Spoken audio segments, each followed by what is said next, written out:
In this video we're going to be discussing whether or not you should buy an insurance write-off, Category S or Category N car. Let's get on with it.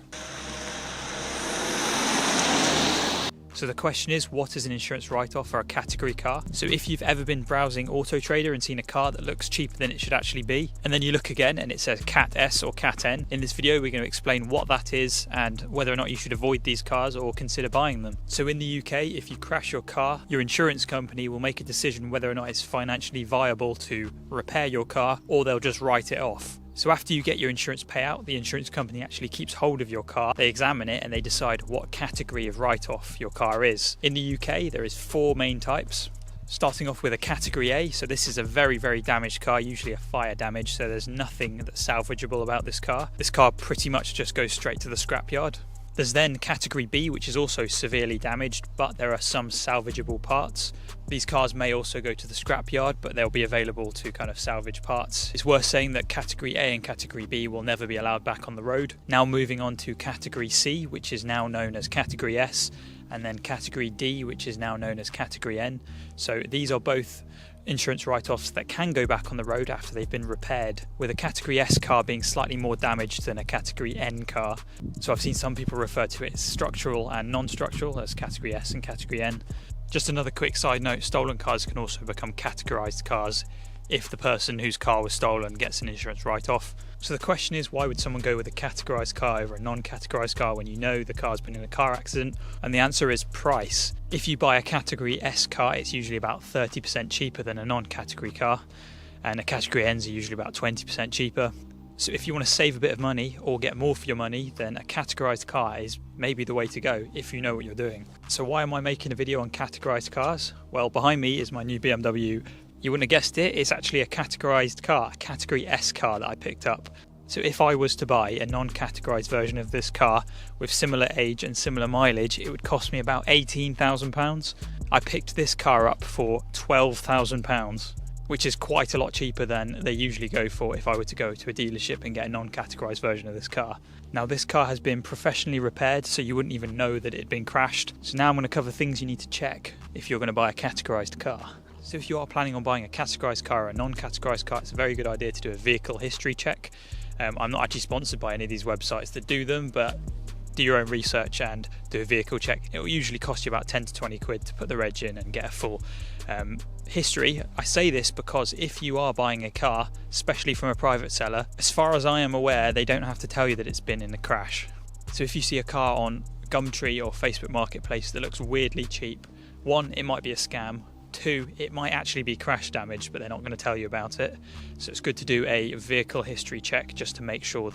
So if you decide to buy a categorised car from a private seller, then make sure that they've listed in the description that it is a Category S car, because if the seller puts the car online and does not state that it's a categorised car and then you end up finding out that it is, then I would probably avoid that because it's a bit shady, because they're not telling you everything about the car. But if you see a private seller that's advertising it as a Cat S or a Cat N and they're very transparent about it being a Cat S or a Cat N, and the price is reasonable, being about 30% less than the kind of normal value of the car, then this might be a car to consider. So let's say you've found a car that you want to buy that's a Category S or a Category N from a private seller and they've been very transparent in the description. What do you do next? Next, you have to message the seller and try and get as much information about this crash damaged car as possible. Ideally, the seller should be able to provide you with paperwork of all these repairs. You should probably make sure that these repairs were done at a genuine garage. Some people do the repairs themselves, but just make sure they talk you through what exactly was done. So what I have heard is insurance companies pretty much write off anything these days, so the damage that was done during the crash might be minimal. Just make sure the seller talks you through exactly what was done. And it would be ideal if even before you go and view the car, they send you some pictures. So here's my BMW and here's some pictures of what was damaged during the crash. And when this car was fixed, all the alloys were changed, and I believe it was the control arm on the driver's side that snapped, so that was just a part that was replaced. And the seller had all the paperwork for it, so I was happy with that. And he'd actually been driving the car for about 2 years after the repairs had been done, and nothing from the repairs had ever been flagged up on previous MOTs, and that's something you should always check when you're buying a car, is the MOT history, to make sure if all the advisories are getting dealt with and there's no major kind of outstanding jobs that need doing with the car. So next, if you are happy with the seller and they've sent you all the information that you need about the car, then I'll definitely go and view the car. So yeah, make sure you check out the area that was crash damaged as well as the whole car. Have a proper look at the underside of the car. And if possible, I would definitely go and have a test drive of the car, make sure that everything works properly. So I've just thought of another thing you need to consider when you're buying a categorised car, and that is selling the car on. It is going to be much harder to sell your car after you've bought it. People are more wary of categorised cars, so it might be harder to sell the car on afterwards. So that's just something to keep in mind. Also, in terms of insurance, I was able to insure this car absolutely fine. I didn't have any trouble with that. But I have heard from some people, with some companies, it is harder to insure a categorised car, especially with fully comprehensive insurance. So that is something to be aware of. Try and get an insurance quote before you go and view the car. And as I've already said, make sure that you get images of the crash damage and use your own judgment as to how damaged the car actually was. Obviously, if the car's been ripped completely in half, then it's probably not a good idea to buy it.